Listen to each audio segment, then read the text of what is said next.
How do you make an epic fantasy film that's actually good? More importantly, what are the ingredients that make a well-crafted fantasy film? For the answer to these questions, I turn to Peter Jackson's The Lord of the Rings.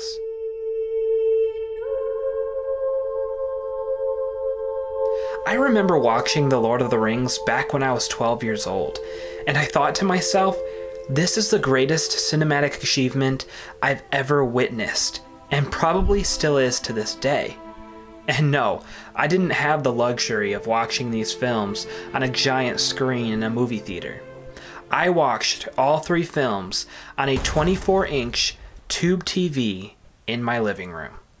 Now tell me, how can a movie have that much power that it completely immerses you into its world on a crappy tube TV?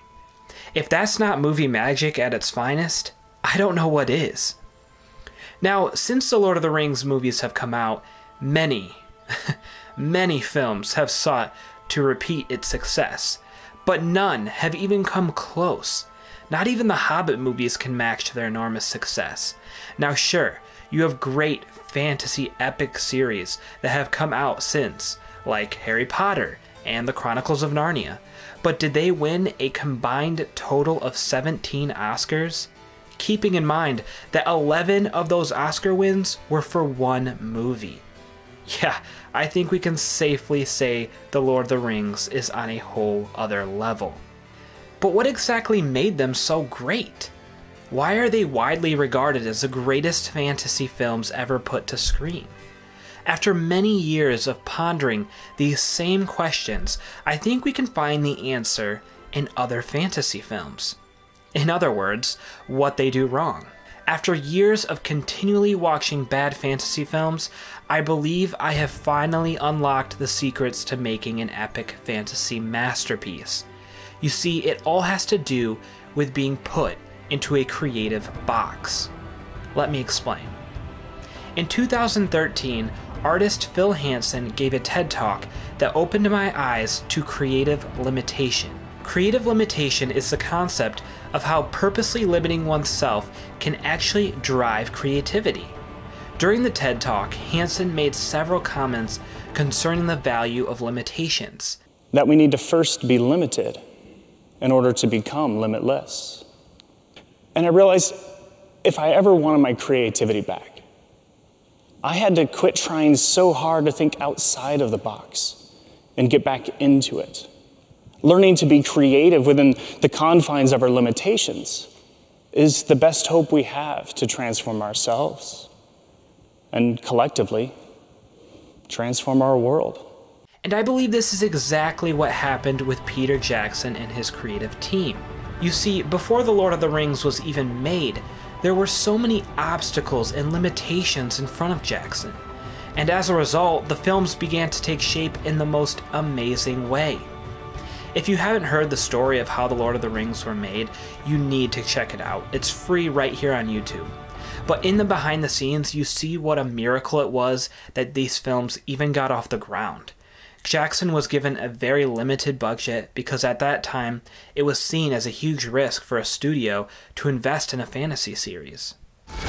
We were shooting these movies, and all that we were reading in the press at the time was the fact that it was, an unknown New Zealand filmmaker who had been entrusted with this huge amount of money, that New Line were gambling everything on banking 3 films at the same time. And there was a strong sense in these stories that the films were probably not going to work and the studio would be bankrupt. To put this into perspective, Return of the King had a $94 million budget. Now, that may seem like a lot, but compare that with the first Hobbit movie, which cost over $180 million to make, you quickly realize how limited Jackson and his team really were. Now, in one of the behind-the-scenes videos of the making of The Lord of the Rings, Jackson actually explains how much he was limited with Gandalf and the magic he could show. If you watch all 3 films, you realize that you rarely ever see Gandalf use actual magic. This is because of the tight budget Jackson had to work with. Now, Jackson may have seen that as a negative thing at the time, but it couldn't have played more to his advantage. Let's take a look at one of my favorite scenes from Return of the King, where Gandalf rides out to save Faramir and his riders from the Nazgul.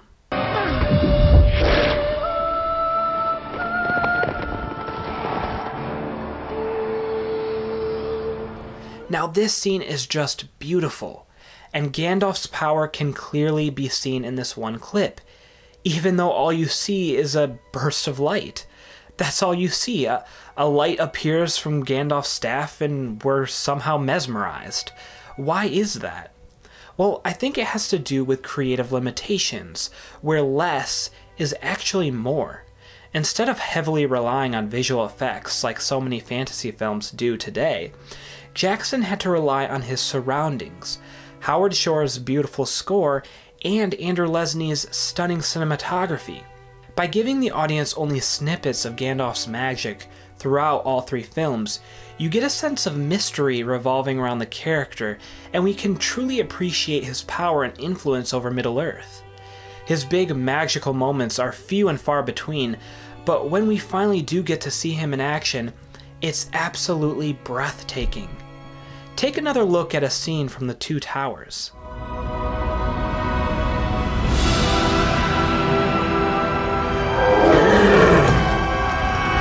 Another great example of how less is more.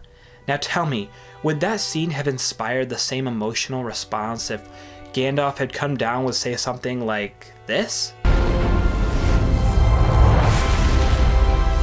Probably not. There's actually no magic in this scene at all. It's just the sun coming up over the hill. And look what happened when Jackson had all of the visual effects he could ever want at his disposal when he was working on the Hobbit films.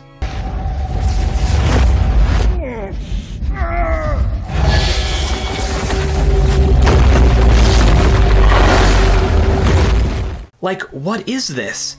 This is a perfect example of how over the top these movies are.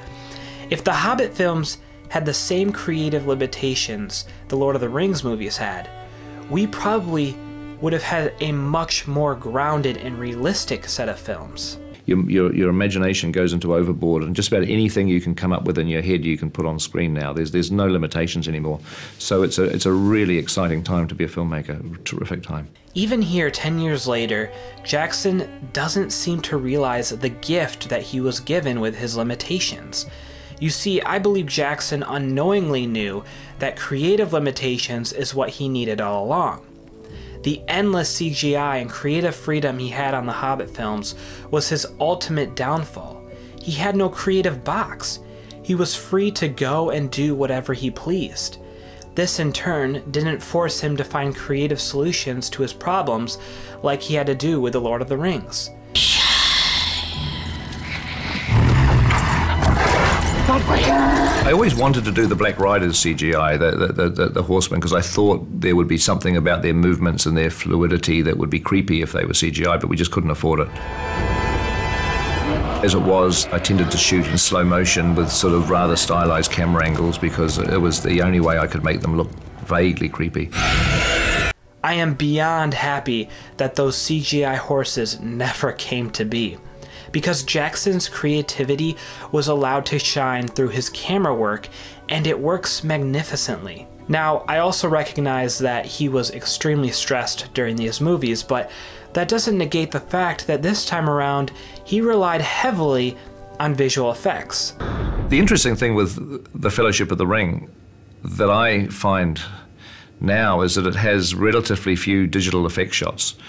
Films like Return of the King, King Kong, or The Hobbit have got over 2,000 CGI shots in them. Fellowship of the Ring has 550. So a lot of it was done practically. The good old days, eh? So instead of getting The Hobbit that we all wanted, we got The Hobbit, the video game.